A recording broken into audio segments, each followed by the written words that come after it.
Hi, my name is Brian, and I'm the High Pop Professor.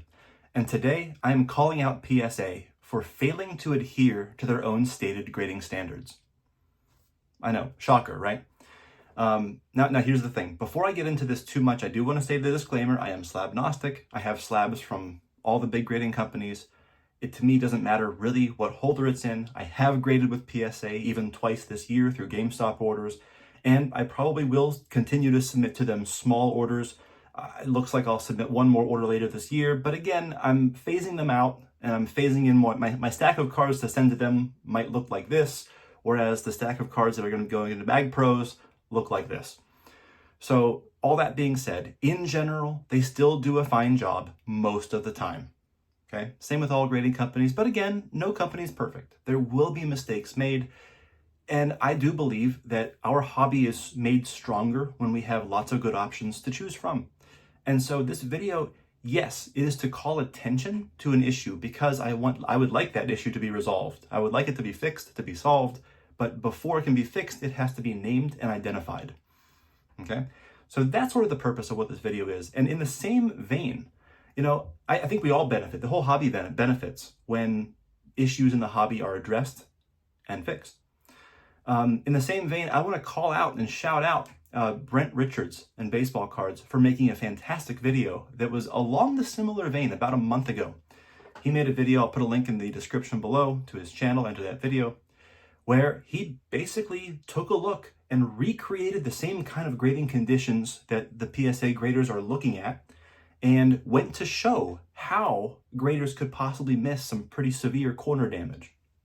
Okay, went with the right lighting conditions, and through the loop, certain very significant, damage effectively disappears. And so you can miss, they can miss things. That's kind of where this is going. But the main difference is corner damage. There's always the question of, was the card that way when the grader saw it, or did they grade it and then after it was graded and they were moving to, was it damaged after that point? Which is also bad if they're damaging cards, by the way. And yes, I've had experiences with that too. But this is a little bit different because what I will want to talk about is one of my last videos I put out was about a card centering app.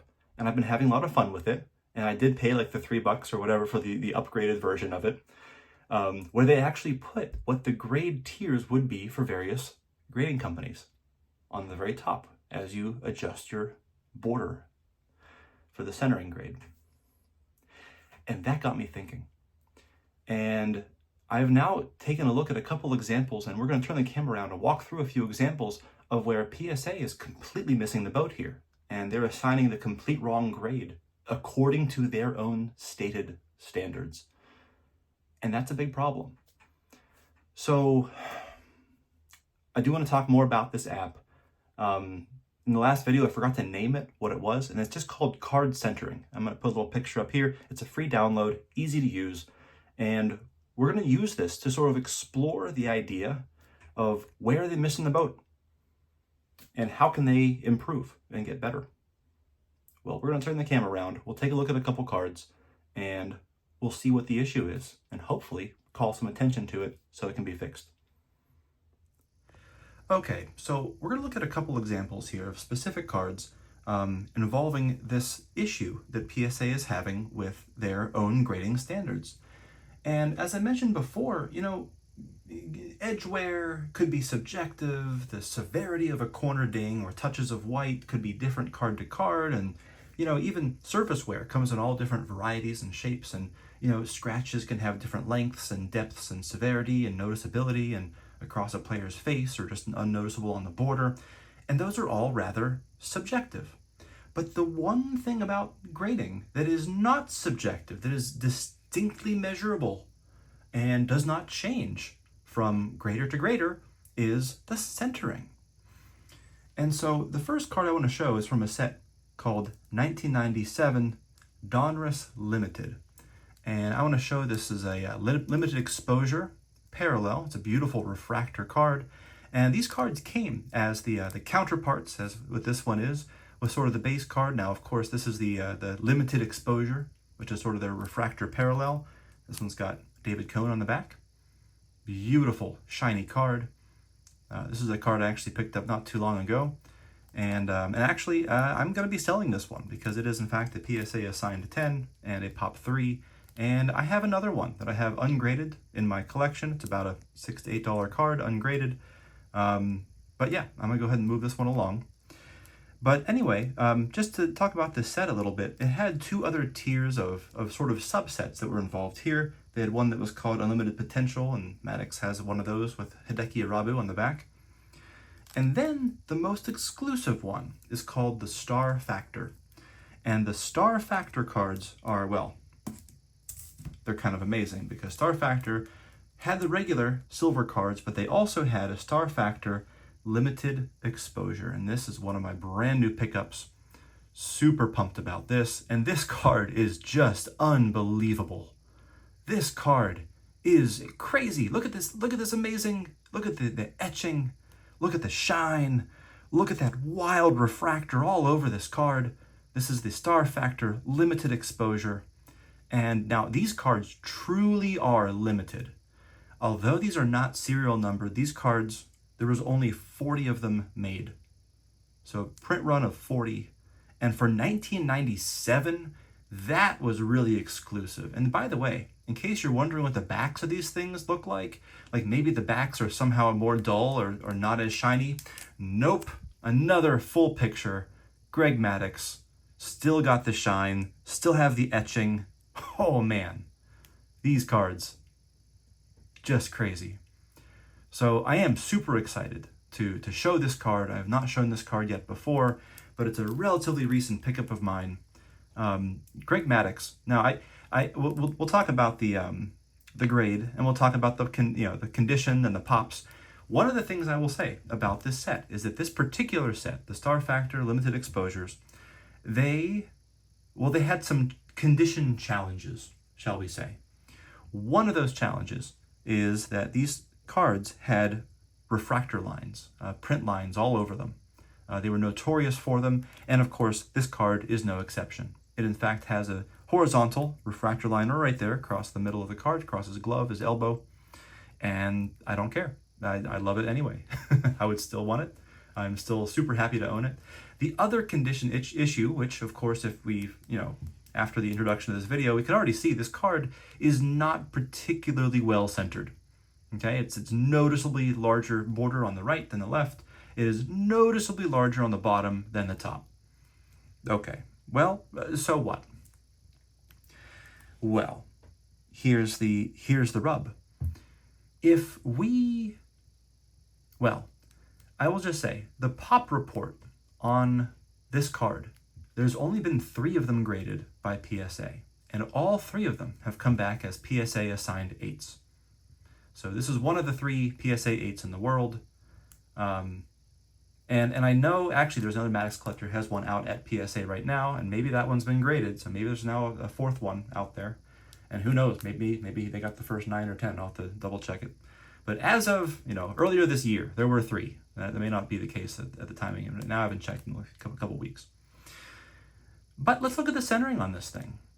And so, putting this up in the app, if we take a look at the centering and we put the border, now again, where do you put the border? I guess that's the question. For something like this, with all of these little indentations, all the etching here, it's actually pretty obvious, I think, where the border should go. So you, drag the inside and outside to match them up.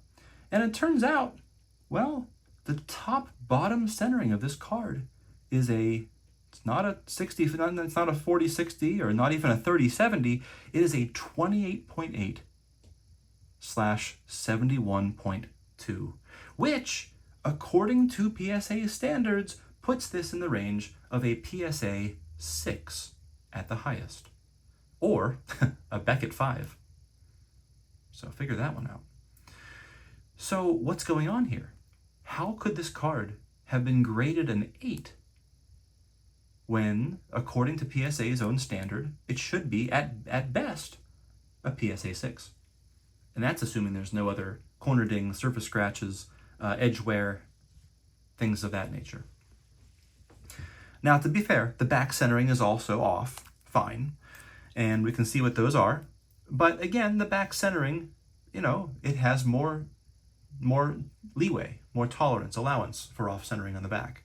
It can actually be all the way up to 25, 75 on the back and still be within what they say is their tolerance for PSA 10. So that's kind of interesting. Now, am I sorry I have this card that is a technically overgraded card? And this isn't an opinion. This is, according to their own standard, my card does not meet the stated standard. And this isn't like, oh, well, they got it and it was better centered, and then, all of a sudden, it's not like a ding can happen during the, a ding can happen during the grading process, but you can't adjust the centering. It can't just shift on you. So that's kind of locked in. Well, unless you're Evan Mathis and you have some scissors on you, I guess, but hey.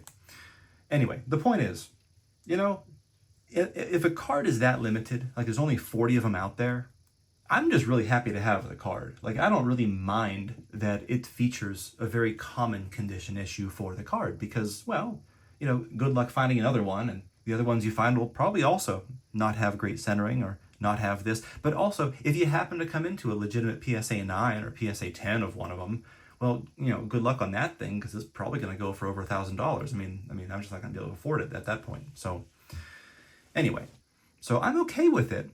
But what I do have a problem with is cards where, well, maybe the value and the condition, they really are going to impact what this thing could be worth.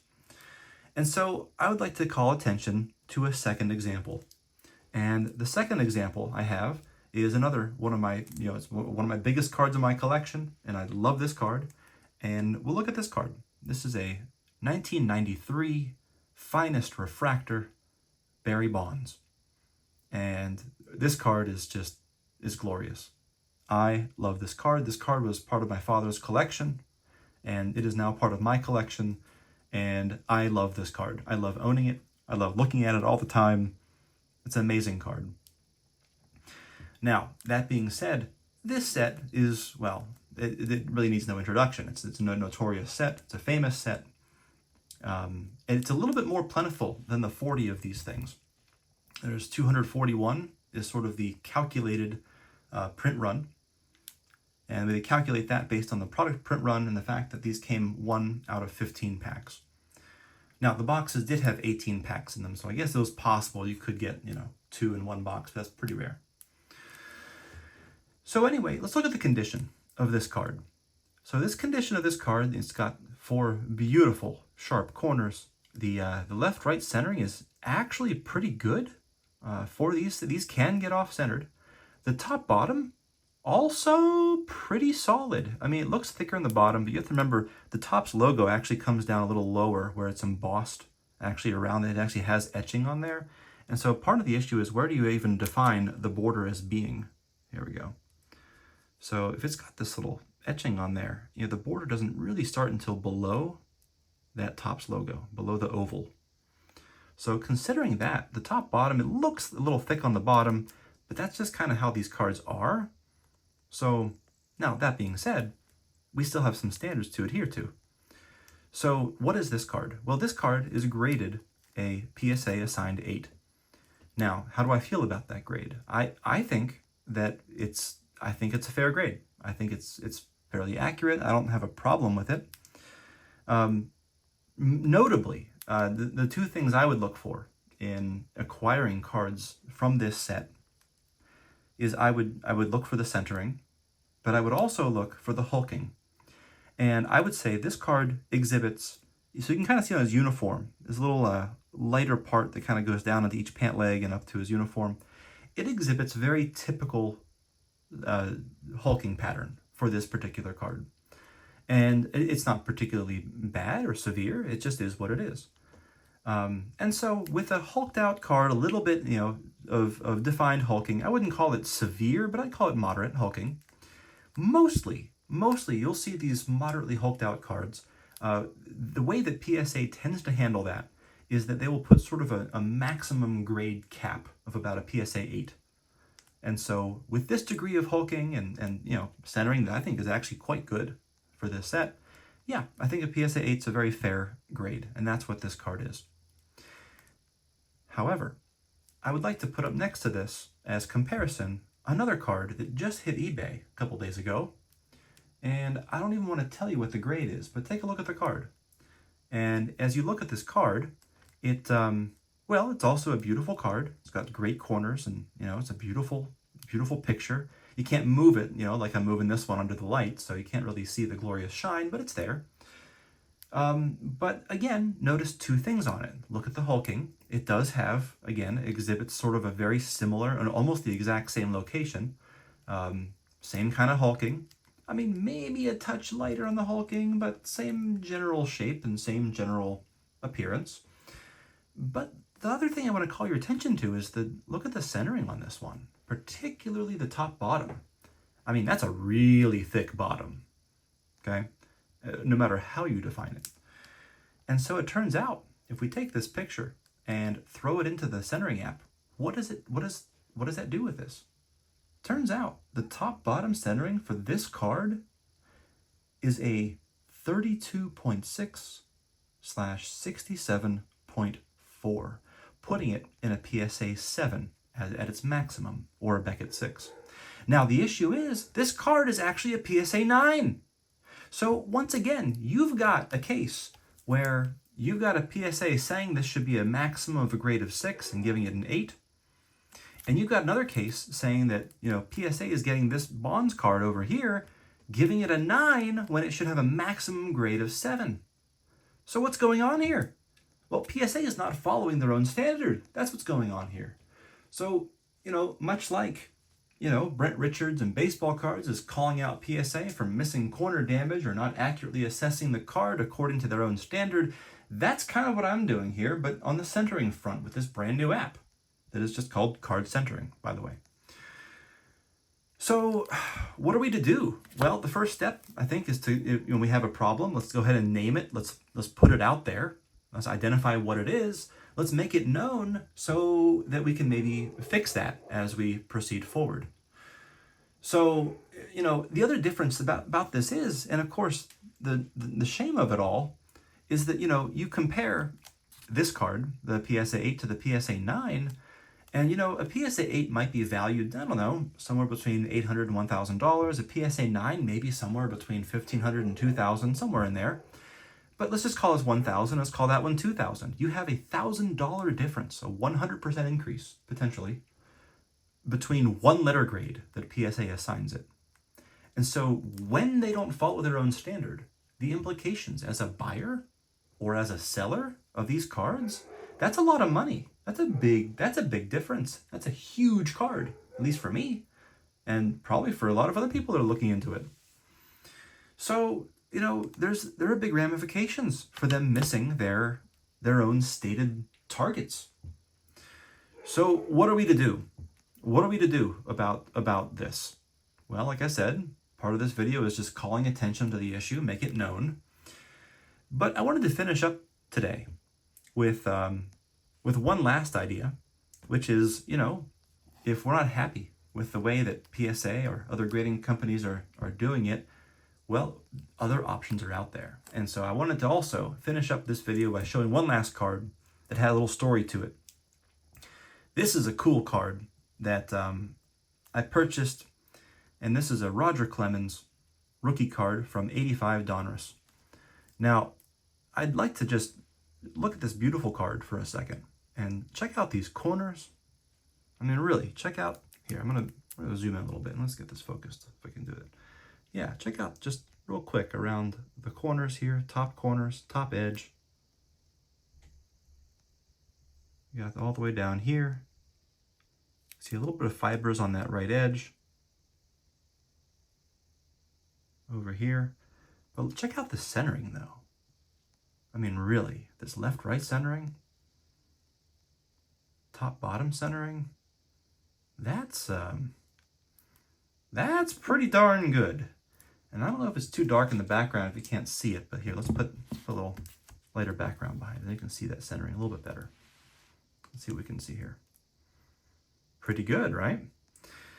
Anyway, so I had this card, and a while ago, I just, I wasn't even back into the hobby all that long. I had picked this up, and I said, you know what?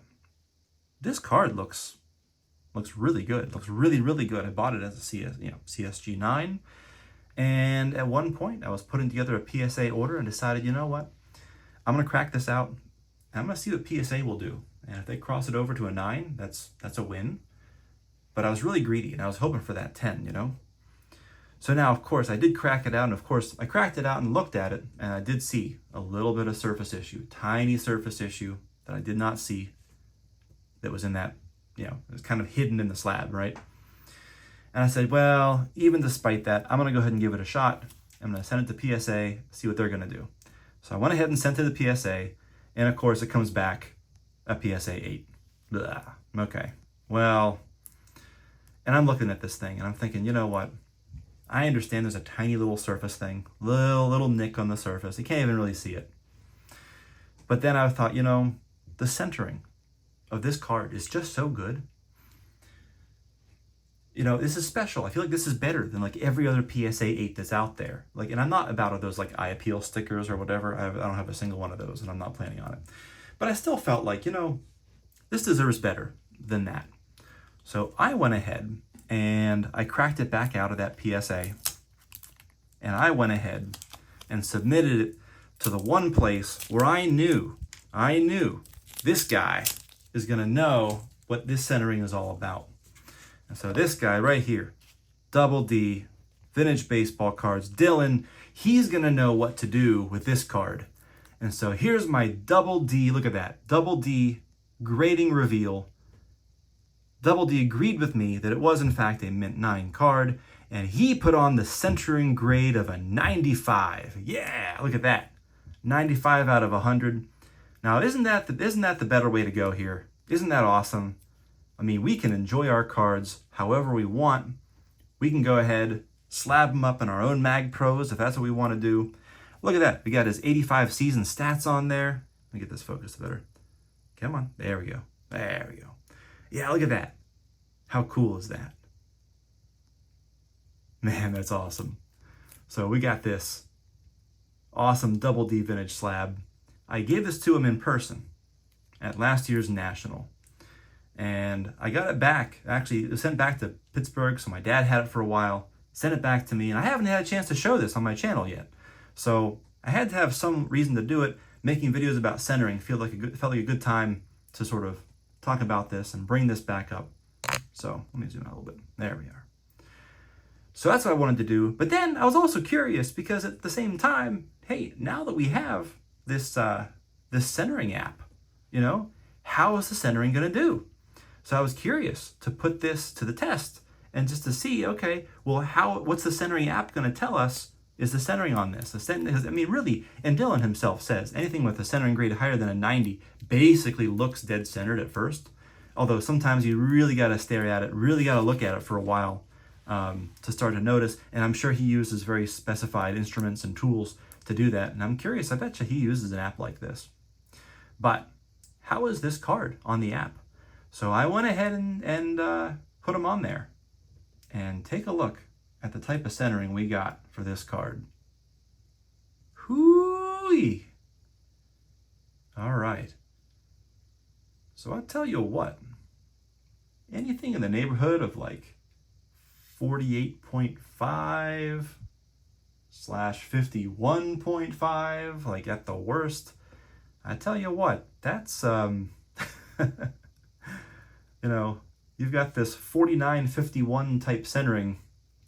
That's getting pretty exclusive. Now, to be fair, I also don't really know on his 100-point scale. I got to ask him. Does he value left-right centering? Does he weight that slightly higher than top-bottom centering? And does he weight the back centering a little bit less than the front centering? And I want to know about that too, because on the backs, like, how do you really, I mean, it's a little more challenging to find where that bottom border is. You know, left-right, I guess you could see that pretty well with the statistics box in there, but you know, the long side though, how do you gauge that? I don't know, maybe just get a whole bunch of other cards from the set and find the average distance from the edge of the card or something. I don't know. Anyway, so thanks for coming along with me. Thank you for listening to my ramblings about PSA and centering and how they're not following their own standard. But you know, it's one of those videos that It's an important video. I wanted people to see this, to put eyeballs on it, because I have the feeling that even if they usually get it right, there have to be some other times they're just completely missing the mark. And if they're missing the mark by 2 grades, which they did in both of these cases that we saw today, 2 grades has the potential to literally be thousands of dollars in value. I mean, even for 1 grade, it's thousands of dollars in value in the case of like the Bond's 935 refractor. So again, be really careful if you're buying a 9 or buying an 8. Actually use your eyeballs and actually look at the card, because just because a company says that it's an 8 or it's a 9 or it's a 10 or it's a 7, like actually look at it. Like really, really look at the card itself. Like don't just look at the flip. Like look at the actual piece of cardboard that's in the holder. Like don't look at the, I mean, this is fun. This is great. But look at the actual card. Like wake up, people. I don't know. Because sometimes they get it wrong. I don't know how else to say that. So be careful out there. And thanks for watching.